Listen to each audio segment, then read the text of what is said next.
Question number 25 में क्या बोला है, a system consist of 3 particles 3 masses m1 m2 and m3 connected by a string passing over a pulley p।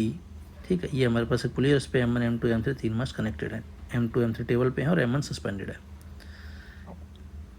m1 hangs freely and m2 and m3 are on the rough horizontal table. ये जो हमारे पास table है वो rough है और इसके लिए coefficient of friction mu दे रखा है। अब स्टैटिक और काइनेटिक नहीं बोला है, मतलब दोनों को सेम मान के अपन को डील करनी है। The pulley is frictionless and the negligible mass, pulley का खुद का कोई मास नहीं है।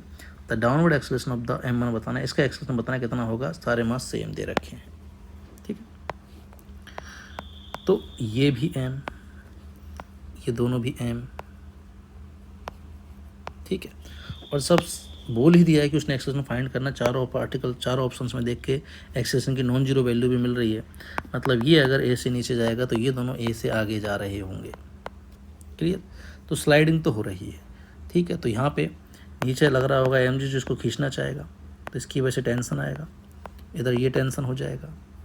क्लियर, तो यहाँ रोकने के लिए पीछे आएगा इसका kinetic friction, that is mu into यहाँ वाला नॉर्मल, यहाँ लग रहा होगा इधर हमारे पास म्यू इनटू यहाँ वाला नॉर्मल। क्लियर, तो ये हमारे पास सिनेरियो रहा होगा। अब अगर एक्सेलरेशन निकालना है तो या तो आप क्या करो कि यहाँ T1 T2 अलग अलग मान के पूरे सिस्टम के अलग अलग एबीडी, अलग अलग ब्लॉक के लिए अलग अलग एबीडी बनाइए, फिर सॉल्व कीजिए।